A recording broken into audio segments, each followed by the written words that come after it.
দুর্বল ব্যাংকগুলোকে এমনভাবে একীভূত করা হবে কোনোভাবেই যেন আমানতকারীরা ক্ষতিগ্রস্ত না হন, এ বিষয়ে প্রয়োজনীয় সিদ্ধান্ত নেবে কেন্দ্রীয় ব্যাংক।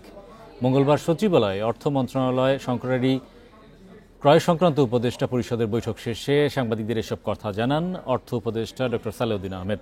এ সময় একীভূত হওয়া ব্যাংকগুলোর নাম আপাতত ঘোষণা না করতেও নির্দেশনা দেয়া হয়েছে বলে জানান উপদেষ্টা।